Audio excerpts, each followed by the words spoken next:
नमस्कार साथियों, एक बार फिर स्वागत है आपका मेरे यूट्यूब चैनल आकांक्षा रियायत में। इस खास सीरीज में बात करते हैं करंट अफेयर्स की और साथ ही साथ करते हैं उनका एनालिसिस, जो कि यूपीएससी, स्टेट पीएससी के साथ साथ अन्य एग्जाम के लिए अत्यधिक सहायक है। तो यदि आप मेरे चैनल पर नए हैं तो चैनल को लाइक करिए, सब्सक्राइब करिए, कमेंट करिए, अपनों के साथ शेयर कीजिए और हाँ, बेल आइकन जरूर प्रेस करिए, जिससे कि मेरे द्वारा अपलोड किए गए वीडियोज़ का नोटिफिकेशन आप तक पहुँचे और आप वीडियोज़ को सबसे पहले देख पाएँ। और यदि आप पुराने हैं तो इनको अपने दोस्तों रिश्तेदारों के साथ शेयर करते रहिए, जिससे कि हमारा यूट्यूब चैनल और हमारा परिवार बढ़ सके। तो आइए शुरू करते हैं आज के प्रमुख समाचार, करंट अफेयर्स। तो सबसे पहले देखते हैं आज की प्रमुख सुर्खियाँ। हमारे देश के लिए आज बहुत ही खुशी की बात है कि अभी हाल ही में एक नए स्थल जो कि धौलावीरा है को यूनेस्को के वर्ल्ड हेरिटेज साइट में इसको दर्जा मिल गया है। ये यूनेस्को विश्व धरोहर स्थल का दर्जा पाने वाला भारत का 40वां विरासत स्थल हो चुका है। अभी 2 दिन पहले एक नया केस के बाद अब इसको शामिल किया गया है। पंजाब सरकार से भगत सिंह के अदालती मामलों से संबंधित फाइलों को पाकिस्तान से हासिल करने संबंधी मामला देखने के लिए कहा गया है। वर्तमान ये फाइलें लाहौर के अनारकली मकबरे में स्थित पंजाब अभिलेखागार में रखी हुई हैं। सुप्रीम कोर्ट में दायर एक याचिका में कहा गया है कि स्वास्थ्य के मौलिक अधिकार को अनदेखा किया जा रहा है, क्योंकि मरीजों को विशेषकर कोविड-19 महामारी के दौरान महंगी निजी चिकित्सीय सुविधाओं या अपर्याप्त सार्वजनिक स्वास्थ्य सेवाओं में से चयन करने के लिए मजबूर किया जा रहा है। सुप्रीम कोर्ट ने केंद्र सरकार से इस याचिका पर जवाब मांगा है।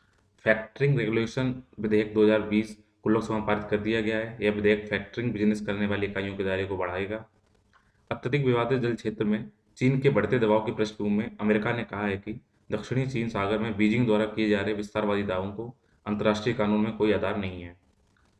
ह्यूमन राइट वॉच द्वारा की गई जांच से पता चला है कि इजरायल सैन्य बलों और फिलिस्तीनी सशस्त्र समूह के माध्यम से मई 2021 के दौरान गाजा पट्टी पर हुई लड़ाई में इजरायल ने युद्ध के कानून का उल्लंघन किया था और जाहिर तौर पर यह उल्लंघन युद्ध अपराधों के समान है। तो आइए देखते हैं अब इनका विश्लेषण। तो सबसे पहले देखते हैं उन टॉपिक्स का जिनका संबंध सामान्य अध्ययन 1 से है। हड़प्पा कालीन नगर धौलावीरा को विश्व धरोहर स्थल का दर्जा प्राप्त हो चुका है। यह विश्व धरोहर स्थल का दर्जा पाने वाला भारत में प्राचीन सिंधु घाटी सभ्यता की पहली साइट है। विश्व में अब तक भारत के अलावा इटली, स्पेन, जर्मनी, चीन और फ्रांस में 40 या अधिक विश्व धरोहर स्थल घोषित किए जा चुके हैं। अगर टॉपिक का लिंक देखें तो ये भारतीय संस्कृति में प्राचीन काल से आधुनिक काल तक के कला के रूप, साहित्य, वास्तुकला के मुख्य पहलुओं से साबित संबंधित है। तो ये जो आप ये वाला जो फिगर दिख रहा है, ये धौलावीरा का बाद में जो इसको खोदाई के बाद निकाला गया वो फिगर है। और ये ऐसा सोचा गया था कि धौलावीरा और लोथल उसके पास शहर है, ये इस टाइप के बसे होंगे, ये उनकी आर्किटेक्चर डिजाइन रही होगी। तो आइए बात करते हैं धौलावीरा के बारे में। तो आपको पता होना चाहिए धौलावीरा एक हड़प्पा कालीन नगर है कि हमारी जो सभ्यता थी पुरानी हड़प्पा कालीन, सिंधु घाटी के जो पास जो सिंधु नदी किनारे जो थी, उसी का ये रूप है। ये वर्तमान में कहाँ पे है? गुजरात के कच्छ के रण में खाद्य समूह में लगभग 100 हेक्टेयर में बसा हुआ था। इसका समय काल तीसरी और मध्य दूसरी सहस्त्राब्दी ईसा पूर्व के बीच का माना जाता है। ये सिंधु घाटी सप्ताह में जो प्रमुख नगर थे उन 5 नगरों में एक प्रमुख है, जो कि गुजरात के भुज से लगभग 250 किलोमीटर प्रेजेंट टाइम में स्थित है।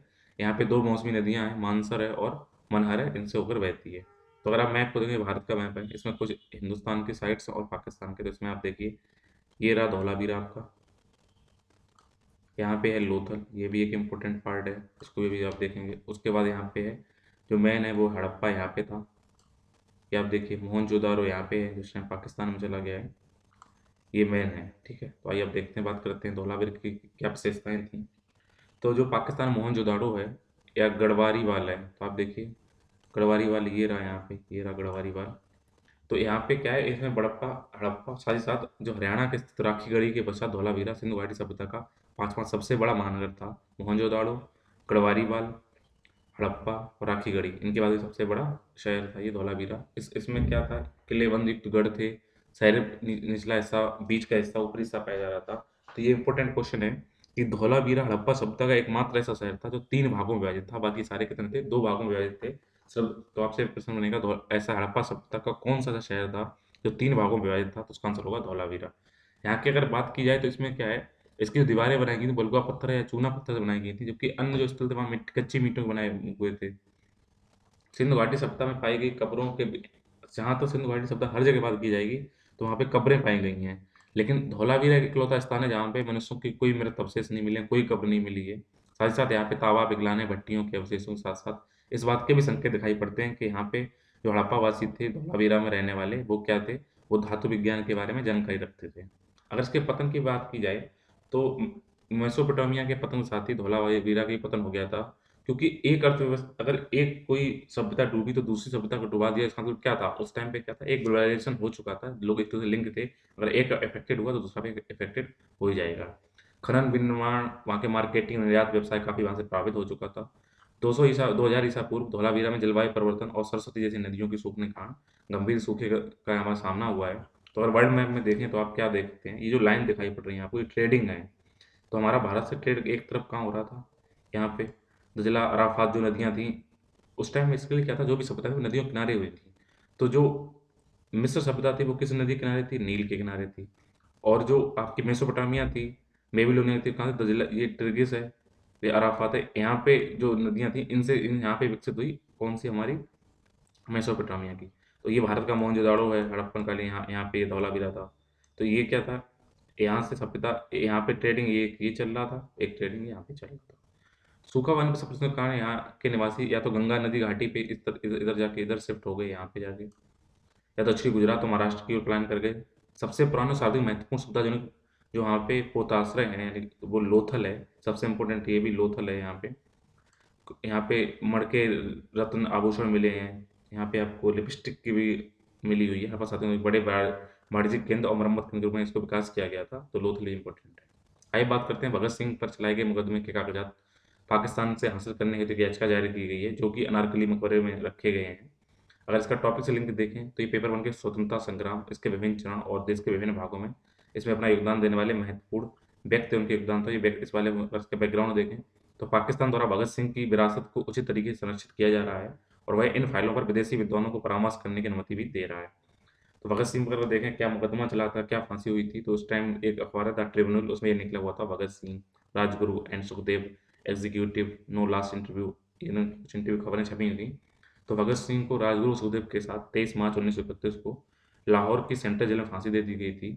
भगत सिंह और बीके दत्त ने बहरों के कानों तक आवाज़ पहुंचाने के लिए, ये किसकी बात की जा रही है, ये उस टाइम की जो अपना ब्रिटिश जो एम्पायर था उनके खिलाफ बहरों के कानों तक अपनी आवाज़ पहुंचाने के लिए सेंट्रल असेंबली में एक ऐसा बम फेंका गया था जो कि ये था रिस्क लेस था, उसमें कोई जोखिम नहीं था, और उस अपनी उन्होंने अरेस्ट हुए थे।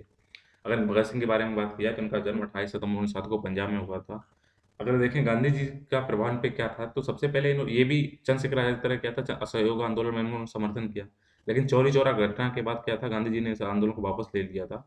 लेकिन इसके वापस ले जाने पर इन्होंने क्या किया, अपना क्रांतिकारी राष्ट्रवाद की ओर रुख कर लिया, एक क्रांतिकारी बन गए।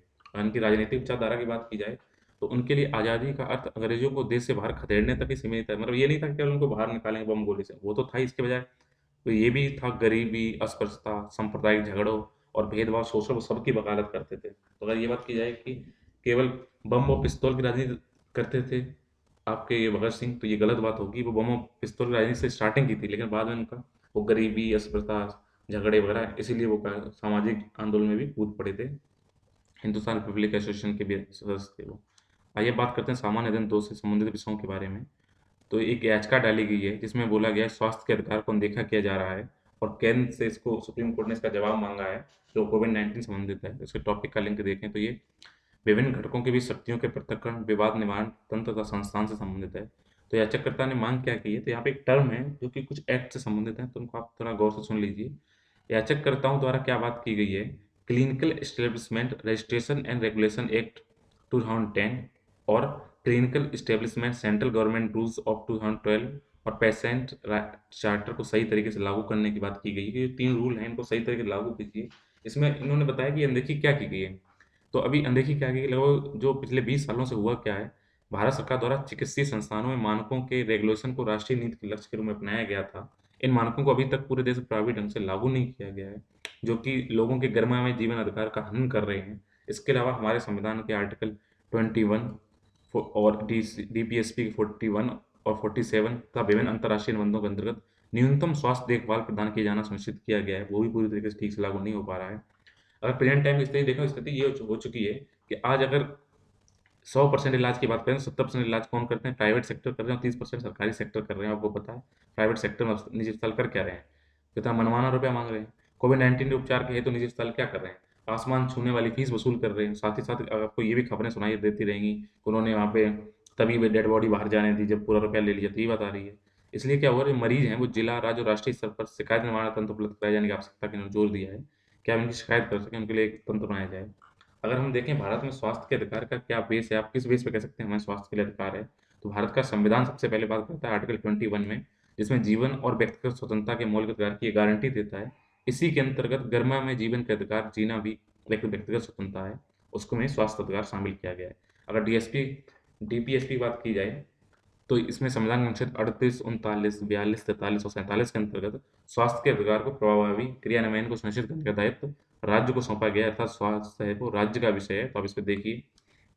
साथ ही साथ पश्चिम बंगाल खेत मजदूर समिति मामले में 1996 में सुप्रीम कोर्ट ने कह चुका है ये बात को, कल्याणकारी राज्य में सरकार का प्राथमिक कर्तव्य लोगों के कल्याण को सुरक्षित करना है और इसके अलावा अपने नागरिकों के लिए पर्याप्त चिकित्सा सुविधाएं प्रदान करना सरकार का दायित्व है। तो इससे हमें अधिकार मिलता है। साथ ही साथ क्योंकि भारत मानवाधिकारों की सार्वभौमिक घोषणा जो कि 1948 में हुई थी, उस पर साइन करने वाला देश है, इसमें भी एक प्रावधान है कि सभी मनुष्यों को भोजन मिले, कपड़ा मिले, आवास मिले, चिकित्सा देखभाल मिले, साथ ही साथ आवश्यक सामाजिक सेवाओं सहित स्वास्थ्य और कल्याण हेतु एक जीवन स्तर का अध्याय प्रदान हो, तो इसकी बात की गई है।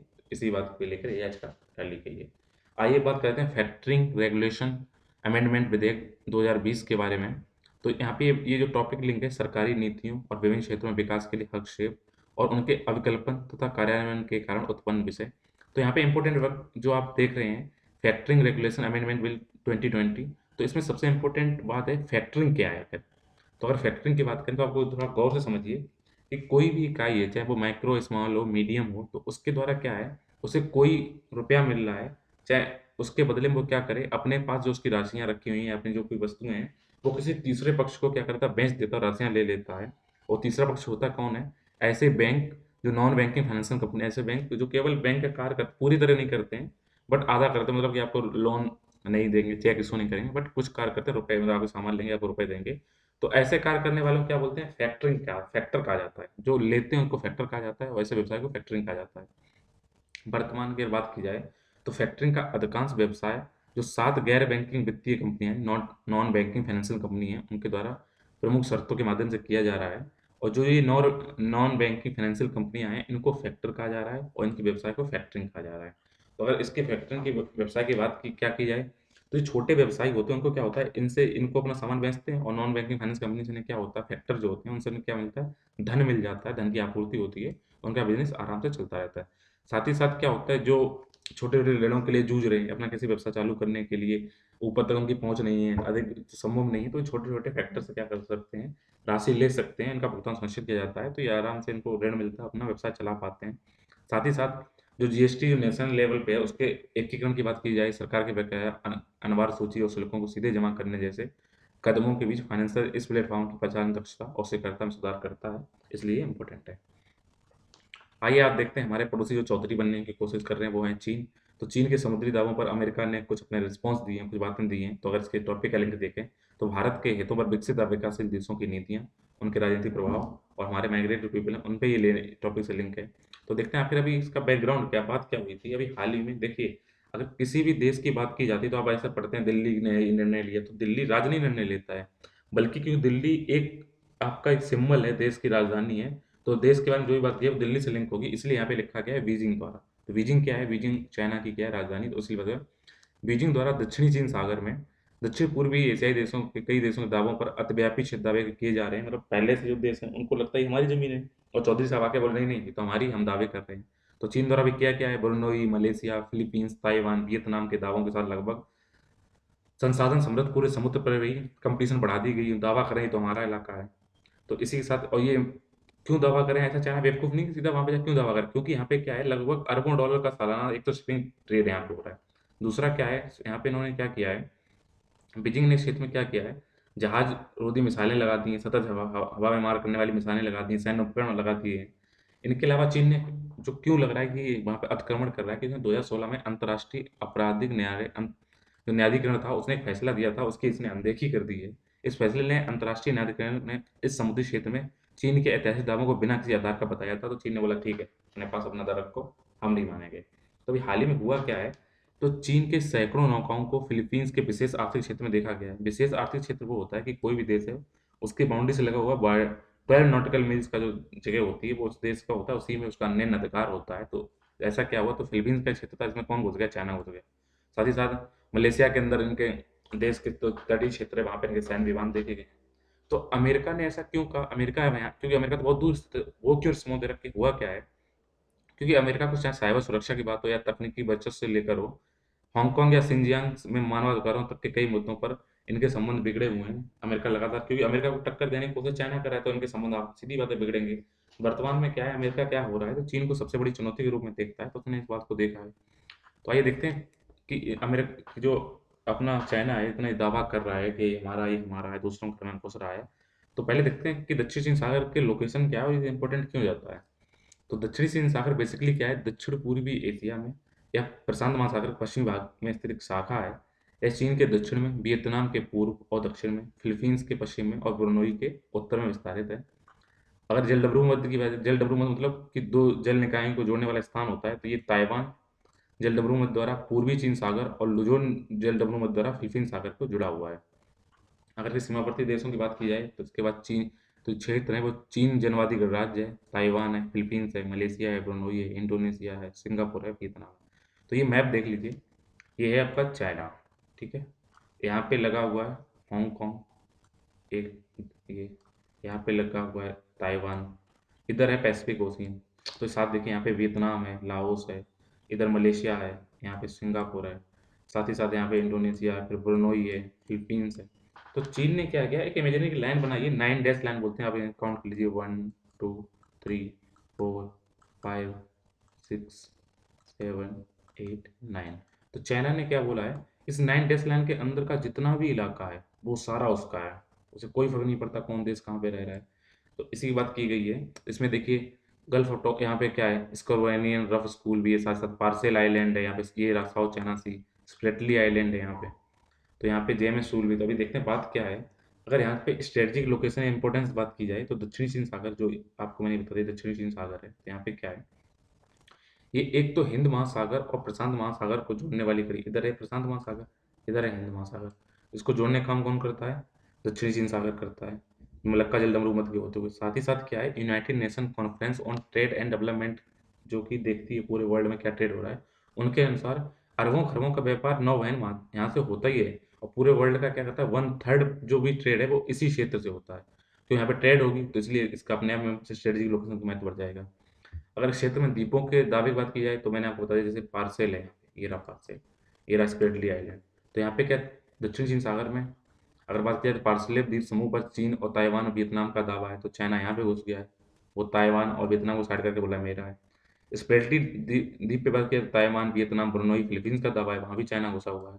स्कार्बोरो सेल की बात की जाए तो यहाँ पे फिलीपींस, चाइना, ताइवान के दावे हैं।